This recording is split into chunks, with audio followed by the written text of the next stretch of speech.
Hola, buenas tardes a todos y bienvenidos de nuevo al informe mensual de lo que ha sido la estrategia en este mes de febrero de 2024 que ya ha acabado. Bueno, lo primero de todo es eso, pediros disculpas, bueno, ya lo sabéis, pero bueno, de todos modos, pues decirlo por aquí también, disculpas por no haber traído el informe de enero del mes pasado. Como sabéis, pues he tenido bastante lío en el trabajo y bueno, esto igual es una hora para vosotros, pero requiere un poco de tiempo y de cariño que no he podido dedicárselo el mes pasado por eso, por temas de mucha carga de trabajo y para hacer un trabajo a medias, pues prefiero no presentarlo y bueno, pues de todos modos por el grupo que tenemos, pues a los inversores, pues bueno, ya os comenté los principales puntos y las explicaciones de lo que fue el mes pasado, ¿no? Y sin más, estamos aquí ya para comentar febrero. Hemos vuelto y bueno, vamos a empezar a ir desgranando lo que ha sido este febrero y bueno, cómo no, empezar por lo que ha sido el resultado, ¿no? Eh, Casi un 9% de ganancias este mes de febrero, 19 con 8 desde que empezamos el 28 de abril del año pasado, que bueno, a día de hoy que es 4 de marzo y con el mercado abierto pues esa meta, ¿no?, del 20% pues ya la hemos superado y bueno, incluso algo más, ¿no? Y no nos podemos quejar, junto con diciembre ha sido el mes con mayores ganancias. No sabemos hasta qué punto va a ser sostenible este ritmo de crecimiento tan acelerado, ¿no? Porque incluso hoy está siendo a día, vamos, ahora que estoy grabando esto a las 7:20 y que todavía hasta las 10 queda rato para que el mercado esté abierto, pero bueno, aún así estaba subiendo un 2%. Subidas del 2% en un día no es algo que con lo que esté muy cómodo. Siempre defiendo y la teoría sí lo respalda, ¿no? Que las subidas deben ser pausadas y con poca volatilidad, pero bueno, eh, ¿quién dice que no, no? Al dinero como cuando entra, como dice De La Osa. Entonces eso, aquí ha habido un poco cambios de benchmark. A ver, el principal benchmark es el MSCI World, por cambios en la operativa que hemos tenido. Ya el proceso ese de refinamiento de qué invertir y cómo hacerlo, creo que hemos llegado ya a ese punto ya de comodidad, ¿no? De decir, vale, creo que esto para el largo plazo ya podemos estar tranquilos y al final hemos optado por invertir de estar completamente en renta variable mundial y también tenemos algo de pequeñas empresas y tal. Y bueno, los benchmarks del Faber Ivy, del All Weather de Dalio, que invertían también en bonos, sobre todo en materias primas y tal, pues bueno, creo que nos quedaba un poco lejos de a lo que nos queremos parecer o con lo que nos deberíamos comparar. Y en cambio, pues hemos tenido el MSCI World, ¿no? Que se referencia con el ETF URTH, que es el de iShares de BlackRock. Y bueno, eh, hemos, por suerte, hemos tardado poco en cogerle comba, ¿no?, al MSCI World y bueno, pues de momento estamos por arriba y bueno, esperemos que así siga, por supuesto. Pero bueno, por eso los cambios sobre lo que nos vamos a comparar, porque incluso el SP 500, que es el pues eso, el índice de referencia, ¿no? Tampoco podríamos compararnos perfectamente y podríamos meterlo sin problema, pero nuestro scope va un poquillo más amplio y también tenemos alguna empresa europea, alguna empresa japonesa. Entonces, creo que no termina de, no termina de eso, ¿no? De poder ser un benchmark fiel a lo nuestro. Entonces, eso, hemos escogido el MSCI World y bueno, pues más adelante igual pues pondremos el SP 500 sin problemas.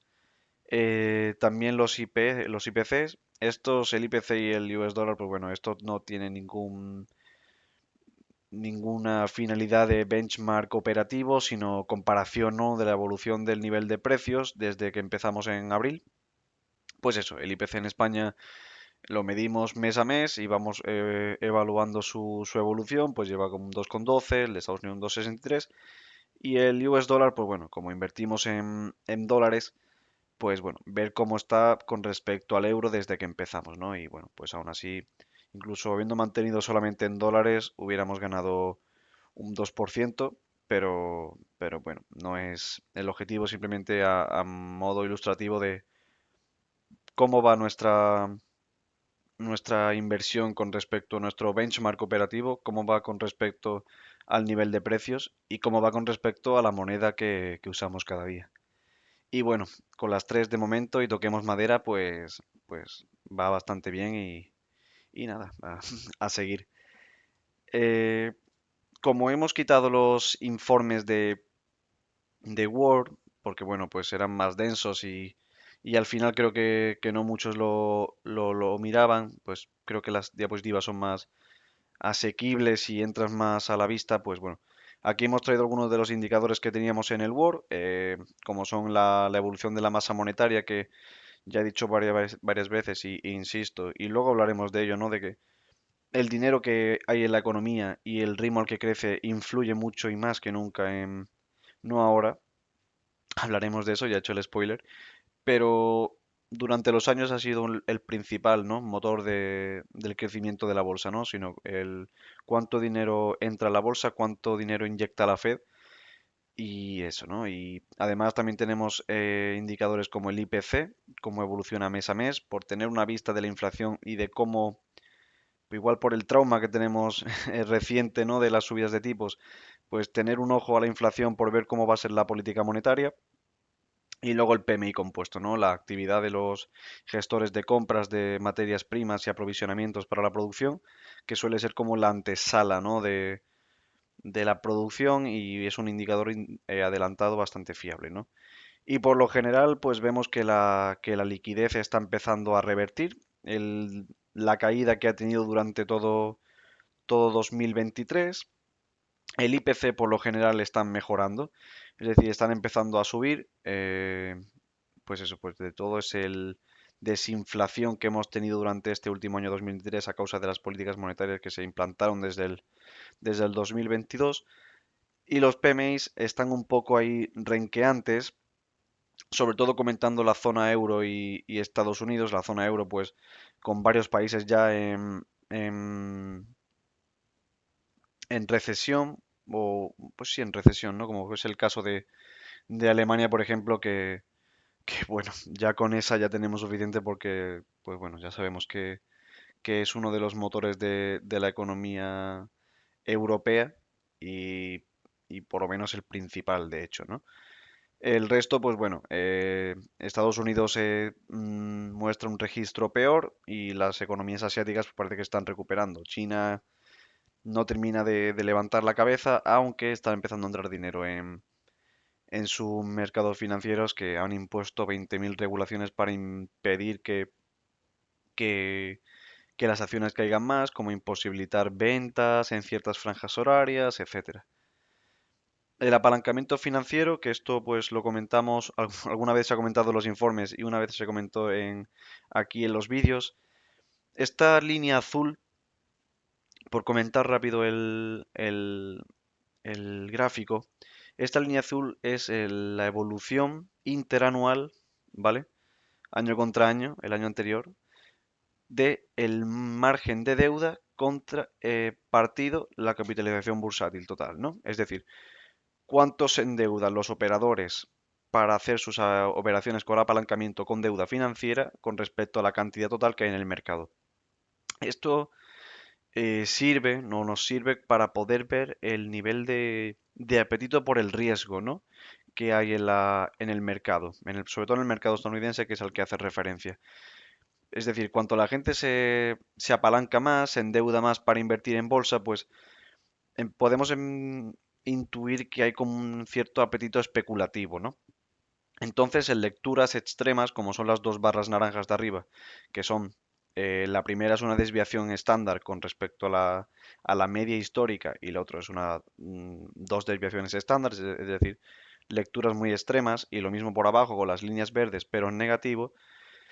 Cuando sube por la parte de arriba, podemos decir que son lecturas de mucha especulación. Incluso las lecturas más extremas que hay en los últimos tiempos, desde el 2020, pues vemos que son la crisis del punto com, la crisis subprime del 2008 y el COVID en 2021, que incluso la bolsa ya se dijo que había alcanzado otra vez el estado de manía, ¿no? De un apetito extremo por el riesgo y se juntó con las políticas de inflación, las políticas monetarias restrictivas contra la inflación, que el justo lo que intentan es aplacar ese endeudamiento.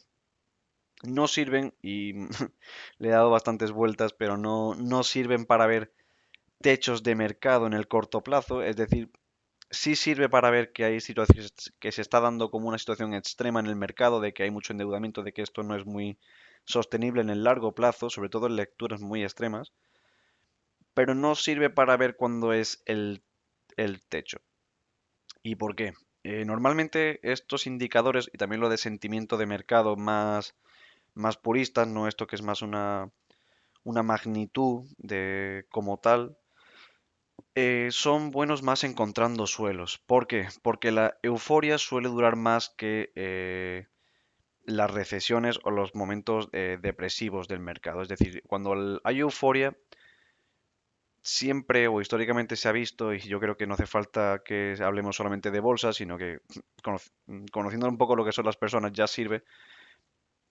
Y es que cuando hay euforia se intenta que esto continúe hasta que ya no se pueda más, ¿no? Es como una fiesta.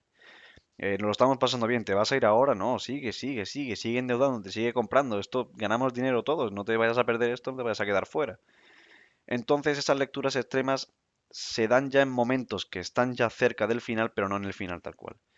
Y sí se dan, se pueden ver más en todo lo contrario.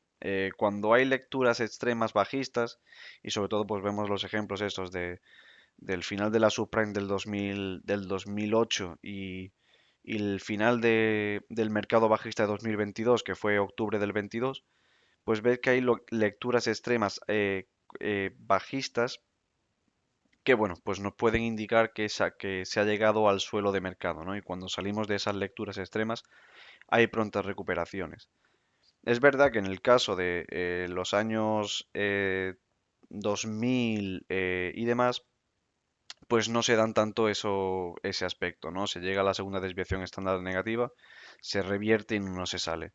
Pero bueno, también hay que decir que estaba empezando a darse la muestra y las desviaciones estándar van variando según la muestra sea más grande o menos, ¿no? Y cuanto menos muestra hay, más variabilidad habría, ¿no? Pero bueno, para el caso de 2008 y 2022, pues se puede ver bastante fácil, ¿no? Y aún así, pues comentando el gráfico más en los datos actuales, estamos viendo que está habiendo un repunte, pero bueno, que está dentro de eh, zonas de medias y no está llegando a valores extremos. No podemos hablar de manía desde este punto de vista. Ahora veremos que hay otros que por los que sí, pero y seguiremos dando actualizaciones según vayamos avanzando con los informes. Entrando ya en las materias del informe y habiendo ya comentado resultado y las principales variables macro que solemos ver, desde el punto de vista de la macro estamos viendo como un periodo de tregua. El monstruo de la inflación parece que se fue. eh, la economía ya está viendo más cuándo va a bajar los tipos de interés y vemos que la inflación se estanca, incluso que crece un poco, ¿no? Como hemos visto antes. Esto provocó un pequeño susto en la economía, bueno, en la economía no, pero más centrado en los mercados financieros, todo el mundo se asustó, dijo, hostia, estaba todo bajando, estaba el escenario listo para las bajadas de tipos, que como vimos en el informe de diciembre, en marzo ya se descontaba, en la reunión de la Fed de marzo se descontaba ya las bajadas de tipos y ahora no se descuentan hasta junio de este mismo año, pues eso provocó un pequeño parón en la bolsa que, bueno, ya se ha recuperado y ahora vamos a ver otros causantes, ¿no? de esa subida. La Fed misma dijo ese día o el día de después que no le preocupaba, que era un pequeño susto por pues, típicas subidas de precios de principios de año y que los fundamentales subyacentes eran bastante fiables para que continuase esa senda de a la baja, ¿no? Eh, Esto calmó bastante los mercados, pero bueno, nunca podemos dejar esto, nunca podemos olvidarnos que son políticos y que fueron los mismos que dijeron que la inflación era transitoria en 2021 y mira cómo seguimos. No digo que sea mentira, solo digo que eh, dudar tampoco sería algo bastante raro y creo que incluso debería ser lo suyo ser cauto, ¿no? Sobre lo que dice la Fed. De todos modos, a final de mes, el último día o el antepenúltimo, pues salió el PCE, el Personal Consumption Expenditure, que es el índice que sigue la Fed para tomar sus decisiones de tipos de interés, que al fin y al cabo es un índice que mide el nivel de vida de los consumidores, algo así diferente como el IPC, ¿no? Y este sí que dio una calma a las tensiones inflacionistas que estaban empezando a descontar el mercado, ¿no? Que incluso es el gráfico que vemos abajo, ¿no? Esa es la evolución del PCE, la que está justo debajo del cuadro de texto. Y bueno, había apuntado ahí el tema de QE a la vista. ¿Qué es el QE? Es el Quantitative Easing y es las facilidades de crédito en el mercado, es decir, las inyecciones de dinero por parte de la Fed. La Fed sigue con sus políticas restrictivas desde que empezaron en 2002 para paliar los efectos de la inflación y volver al su objetivo del 2%, que no lo tienen tan fijado como el BCE. El BCE siempre que dice que debe ser entre el 2%, ellos tienen el objetivo de estabilidad de precios, aunque entienden que debe ser sobre el 2% y todos entendemos que debe andar por ahí. Y cuando empezaron con esas políticas restrictivas, pues las sigue manteniendo y ya hay algunos gobernadores de la Reserva Federal que empiezan a decir que igual estas condiciones monetarias de la política empiezan a ser demasiado restrictivas. Y subyace dentro de todos estos comentarios el hecho de que la deuda pública del Estado de Estados Unidos está disparada. No he podido mirar la del resto de países, pero en el país que nos ocupa de la Fed, que es Estados Unidos, y al final es el 52% de la capitalización bursátil mundial y es la principal economía del mundo, su deuda pública está disparada. Está disparada y ya va sin frenos. Entonces, eh, están las elecciones ahí a la vuelta de la esquina y no sabemos muy bien por qué, pero sí es verdad que no le vendría mal que se facilitasen las condiciones de crédito y que se bajasen los tipos de interés. Y una vez parece que lo que es el monstruo de la inflación, incluso con el susto este, pero con la tranquilización de los últimos datos del PC, los políticos probablemente estén intentando forzar a la Fed para que empiece a relajar esos tipos de interés y volver al programa de compra de bonos o de deuda corporativa para intentar paliar estos problemas de deuda que evidentemente esto en medio plazo va a ser un gran problema para todas las economías de mercado y todas las del mundo en general.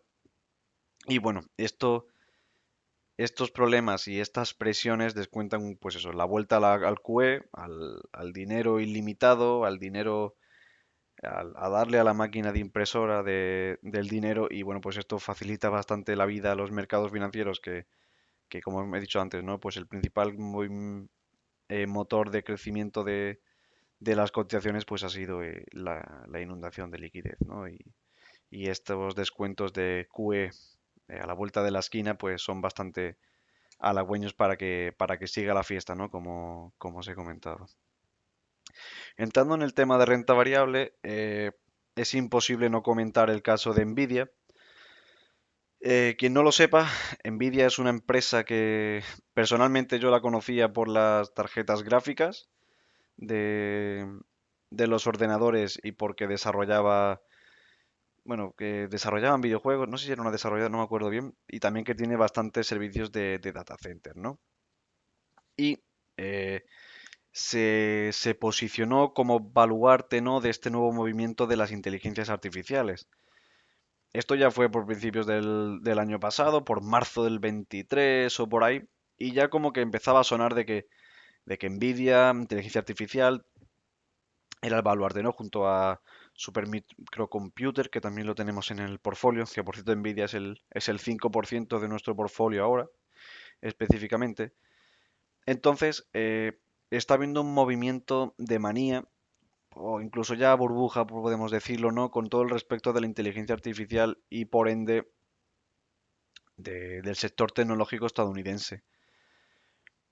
Eh, la semana pasada, el febrero de 22, como vemos en el gráfico de la izquierda, Nvidia aún consiguió la mayor revalorización de capitalización bursátil en un día en la historia, precedido por Meta, el antiguo Facebook, ¿no? Que ahora es Instagram, WhatsApp, etcétera, que lo hizo el 2 de febrero. O sea, son movimientos muy bruscos y que se están empezando a dar bastante a menudo. La sensación es que estamos empezando en una fase de manía. No sabemos cuánto va a durar, pero no debemos olvidar, pues eso, que estamos dentro de ella y que, pues, como veremos más adelante en la siguiente diapositiva, estos movimientos suelen tener finales bruscos. Aún así, como vemos en el gráfico que está justo abajo del texto, in a cloud of its own, Nvidia, vemos que su revalorización bursátil, que es sobre el ciento y algo, que no lo veo muy bien, es la mitad del crecimiento de sus revenues, que de sus ingresos, que es la línea verde esa creciente. Con todo esto quiero decir que está teniendo un movimiento desorbitado para lo que estamos acostumbrados y para lo que suele ser la bolsa, ¿no? En mercados alcistas y para lo que suele ser una empresa de ese tamaño, pero no está creciendo todo lo que han crecido sus ingresos, que normalmente suele ser lo que suele guiar las estimaciones del precio también a veces, ¿no? Por valores fundamentales que no es por lo que nos guiamos nosotros. Entonces, con todo esto quiero decir que lo que diga Nvidia es lo que hace el mercado. Ya no es Apple, ya no es tal. Evidentemente, si Apple tiene un varapalo como ha tenido hoy por unas sanciones, que estaba cayendo un 3%, el mercado responde, ¿no? Porque es, no sé cuánto era del SP 500, pero era una porción bastante importante. Pero el sentimiento de mercado se traduce en lo que hace Nvidia, que es eso, es la punta de lanza de todo este movimiento burbujístico barra manía sobre la inteligencia artificial, que como toda economía, como todo producto, ¿no? Revolucionario que entra en el mercado, pues entra de forma abrupta, en forma de burbuja, como fue el caso de Internet en 2000, en los años 2000. Pero bueno, esto entra siempre como burbuja, todos descuentan que va a ser la panacea mundial, que lo es, ¿no? Y en el caso de Internet lo fue, pero bueno, luego se dan cuenta de que las estimaciones iban mucho más allá de lo que realmente luego se traduce en los fundamentales, en las cuentas de resultados, que aún así es bastante, ¿no? Pero bueno, siempre nos somos dados a excedernos de optimistas en esto de la bolsa y bueno, pues luego lo pagamos como vemos ahora, ¿no? Que el tema este de la amplitud de mercado es algo ya que hemos comentado en otros informes bastantes antiguos ya. Y bueno, vuelve a repetirse, vuelve a estar en el tema, ¿no? En el tema de conversación, en las tertulias financieras. Y es que el 10% de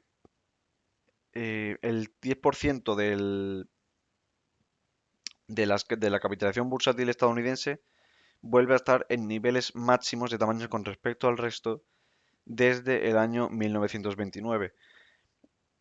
Todo lo que nos comparemos en que alcanzamos niveles de 1929 suele ser algo malo, ¿no?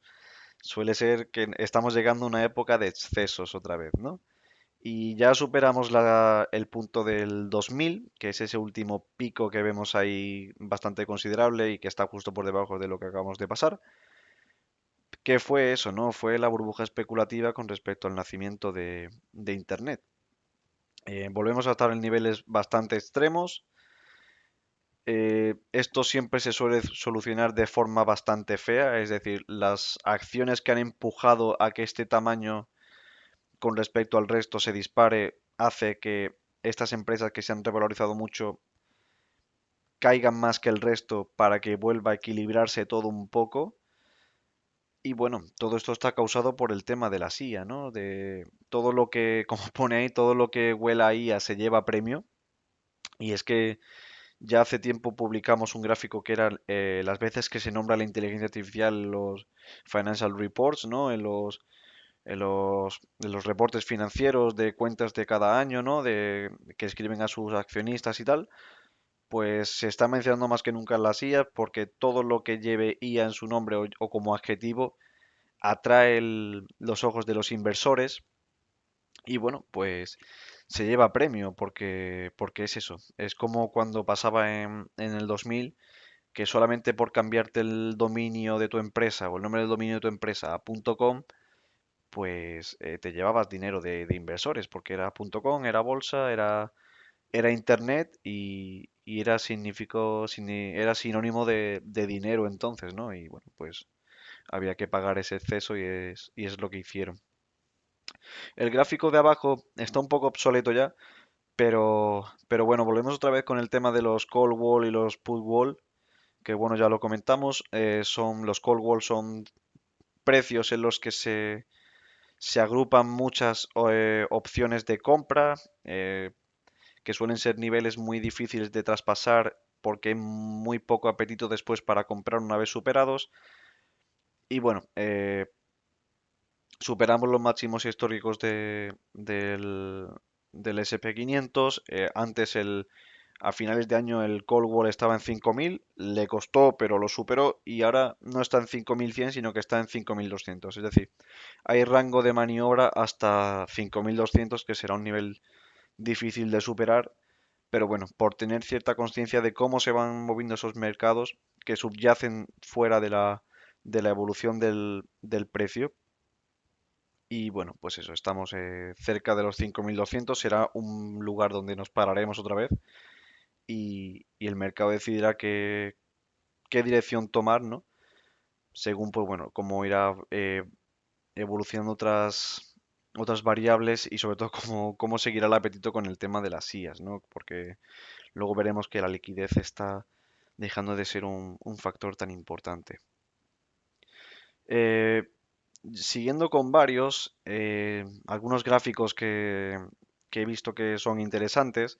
En el primero, en la izquierda, que dijimos que para finales del año pasado, para eso, tercer trimestre por ahí, que se iban a acabar los ahorros, el exceso de ahorros que tuvo el ciudadano americano por esos estímulos que dio el Estado, el gobierno de Estados Unidos durante la pandemia del COVID, ¿no?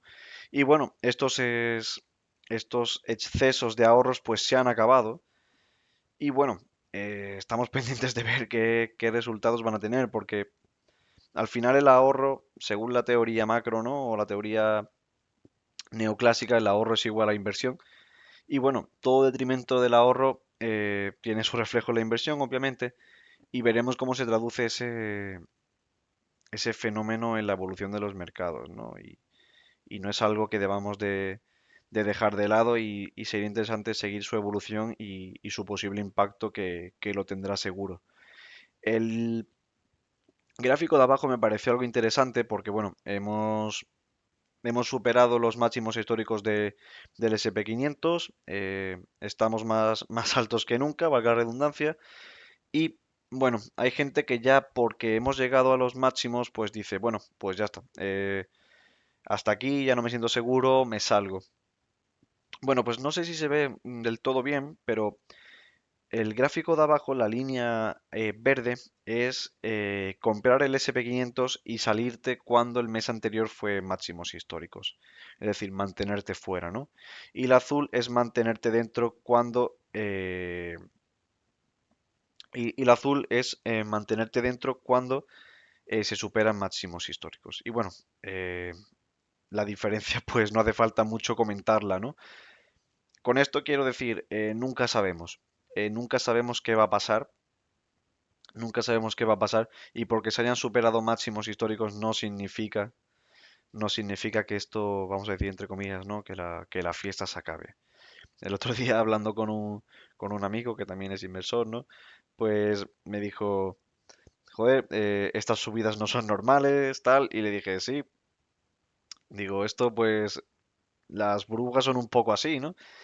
Estamos metidos en una, estás subido encima de una, estás subido en una montaña rusa, disfruta que, bueno, intentaremos salirnos cuando los indicadores pues nos den que es momento de salirnos y, hombre, por el backtest y por la experiencia histórica que hemos tenido mirando periodos anteriores y tal, nos solemos salir a tiempo y sobre todo con ganancias, ¿no? Entonces nos basamos siempre en eso, ¿no? En seguir el momentum, en seguir la racha. No sabemos qué va a pasar mañana, hoy sabemos que sube, entonces seguimos dentro y cuando veamos que se ha dado la vuelta nos saldremos, pero no por haber superado máximos históricos, y ahí está la evidencia ya histórica, no es condición suficiente para estar fuera del mercado, ¿no? Y bueno, los dos gráficos de la derecha son interesantes y ya he estado haciendo alusiones sobre ellos durante todo el informe, es la liquidez y la bolsa, ¿no? El gráfico de arriba es, pues la línea roja es la evolución del SP500, los cambios en los 6 últimos meses, y las barras grises es los cambios en los 6 últimos meses de las reservas de la Reserva Federal o el balance de reservas de la Reserva Federal, ¿no? El dinero que hay en el sistema inyectado por la Reserva Federal por compras de activos, etcétera.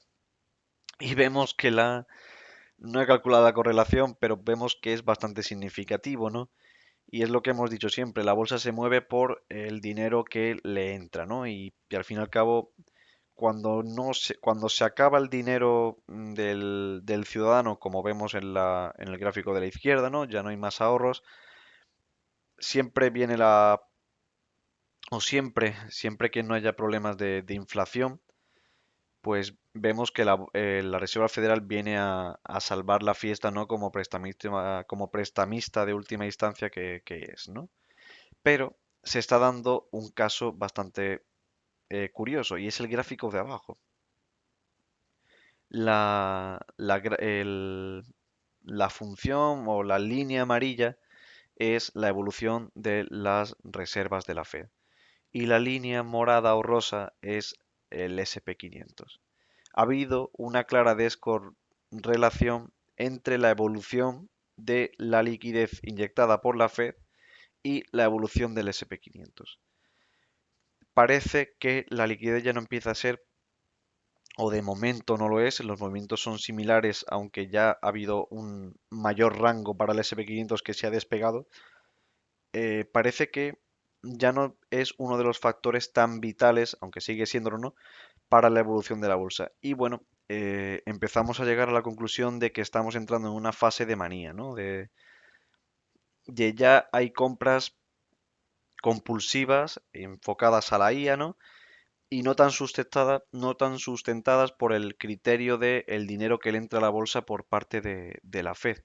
Entonces es algo que, que, como hemos dicho al principio, nos da a sospechar de que las compras no son ya tan racionales, que todo lo que huele ahí, como he dicho antes, se lleva un premio y que ya no obedece a tantos factores, vamos a decir, entre comillas, medibles, porque no tampoco era racional, ¿no?, que dependiésemos de la Fed, pero ya no estamos en factores tan medibles y estamos ya más subidos en eso, ¿no? En lo que he dicho antes, en la montaña rusa y que está sustentada por compras en las empresas que son referenciadas a la IA y bueno, pues también está el tema de Bitcoin que ha tenido revalorización también bastante importante.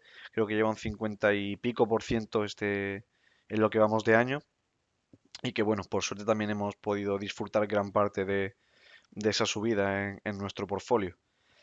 Y bueno, por terminar, quería comentar una cosa que me ha parecido bastante curiosa y es que bueno, el MSCI Japan Index, que teníamos un ETF antiguamente que hacía referencia a este índice, era el EWJ, pues bueno, ha llegado a máximos históricos. Y ha llegado a máximos históricos desde que no los alcanzaba desde el 7 de diciembre de 1989, cuando Japón tuvo su boom de crecimiento y bueno, pues su posterior estancamiento por sus políticas que son las que tenemos ahora en Occidente o que llevamos aplicando desde bastantes años y vemos que no hemos aprendido del ejemplo japonés, que bueno, pues Japón quien no lo sepa, pues lleva bastantes años estancado y, y sin crecimiento, pues por eso, ¿no? Por la gran inyección de liquidez que no provoca una asignación eficiente del capital y, bueno, pues provoca estancamiento. Y estaba escuchando el otro día una crónica sobre este crecimiento del índice de Japón y decía, claro, hay que tener en cuenta cuando un índice sube y supera valores de hace 20 años, hay que tener en cuenta que los componentes del índice en esos 20 años han cambiado. No son las mismas empresas las que están empujando a ese crecimiento, porque al final los índices, sobre todo los que se hacen ponderados por capitalización bursátil, es decir, por su tamaño en bolsa, estos van cambiando. Es decir, hace 20 años el SP 500 pues había empresas como Cisco, que no sé si se mantienen, sinceramente. Entiendo que sí. Pero bueno, era una de las principales compañías y era la cabeza, la punta de lanza de las .com entonces, ¿no? Y ya dista de ser una de las empresas punteras y ya no empuja tanto al índice como lo empujaba tanto. Entonces, esto es una cosa que en estadística se mide o se denomina como el sesgo de supervivencia. No es lo mismo comparar un índice hace 20 años ahora porque, aunque tengan un precio, no están compuestos por las mismas empresas. Y ese cambio de empresas es súper importante porque se renueva los motores de la industria financiera. Es muy importante que a las empresas buenas se les premie y a las malas no. Es decir, que bajen de precio, que disminuyan su capitalización bursátil, que se ajuste su patrimonio neto según esa capitalización bursátil y, se, y esto sea reflejo de los resultados de la empresa. ¿Y qué pasa? ¿Y por qué los gráficos de la derecha? Eh, Quitando ese tema al lado y dejándole un poco aparte, vemos en la gráfica de la izquierda la evolución del uso de ETFs, de la contratación, ¿vale? Y a la derecha, los fondos de ETFs, que son, si no recuerdo mal, los rosas, ¿vale? Han superado a los fondos que tienen una gestión activa. Es decir, la gestión pasiva ha superado a la activa.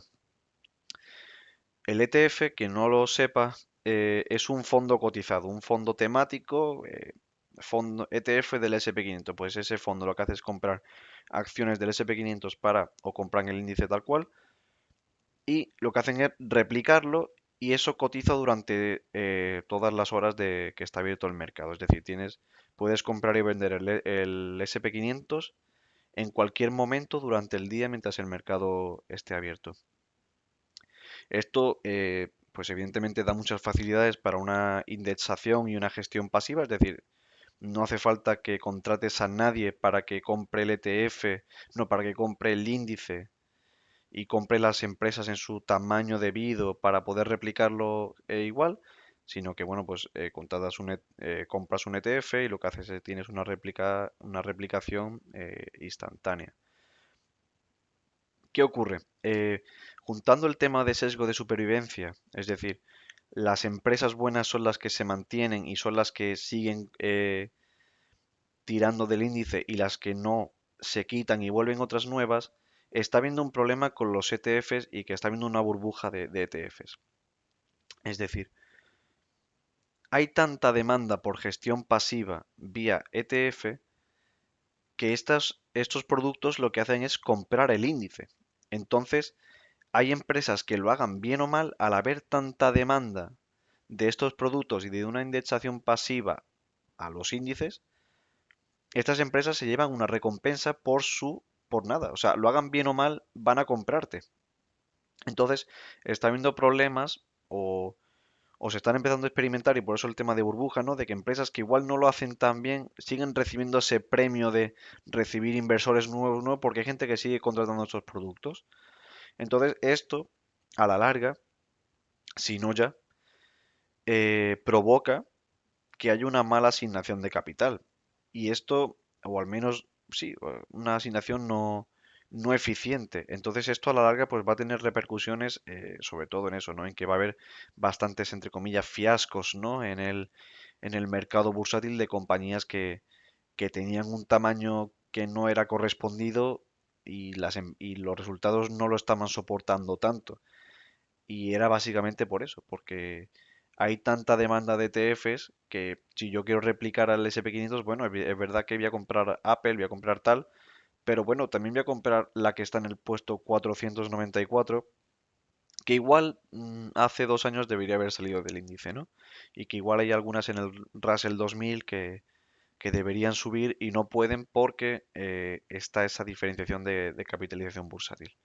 Entonces, bueno, es una reflexión que me pareció interesante compartir con vosotros y bueno, ahí os la dejo y bueno, pues cualquier duda o comentario, cualquier cosa que queráis abordar, pero bueno, siempre es bienvenida, tanto en los comentarios como por el grupo que tenemos, ¿no? Y bueno, esto ha sido un poco febrero. Como veis, no ha habido gran cosa, es decir, la pausa en las expectativas de bajadas de tipos que se han emplazado un poco más a junio. Ya se decía que para marzo era bastante precipitado todo, pero bueno, incluso ya hay políticos que están diciendo que eso, que las condiciones son demasiado restrictivas y que ya habría que empezar a examinar estos calendarios de bajadas de tipos y Nvidia. Nvidia es el que mueve el sentimiento de mercado y, y antes el mercado lo dominaba la liquidez y yo creo que de fondo lo sigue haciendo porque bueno, sin dinero no hay nada que comprar. Pero bueno, Nvidia es el termómetro de ese apetito por el riesgo en la bolsa, igual que el Bitcoin, igual que esta que se llama Super Microcomputer, que también la tenemos y no sé si va por un 70% de revalorización la posición. Y eso, esperar a que bajen los tipos de interés, ver los datos macros, qué pista puede dar sobre si se bajan o no, y ver qué tal le va a Nvidia y cómo va estos activos relacionados con la guía.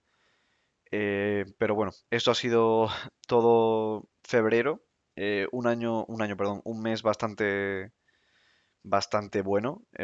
Marzo no ha empezado mal tampoco, esperemos que siga así, sin muchos sustos, aunque bueno, con tanta subida, alguna corrección, algún asentamiento del precio para consolidar todos estos movimientos creo que sería bastante sano, pero bueno, ya iremos viendo. Para los que, para los inversores debería no.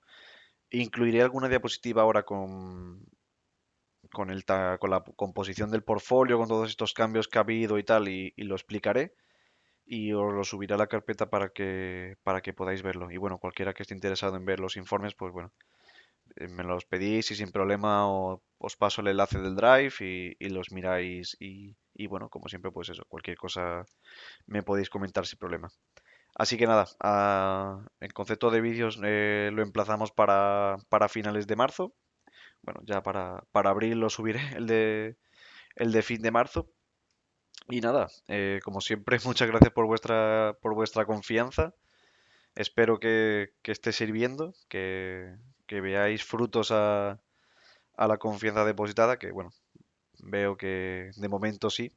Así que nada, eso, hablamos para abril y eso, cualquier cosa, siempre podéis decirme lo que sea, que estoy a vuestra disposición. Un abrazo.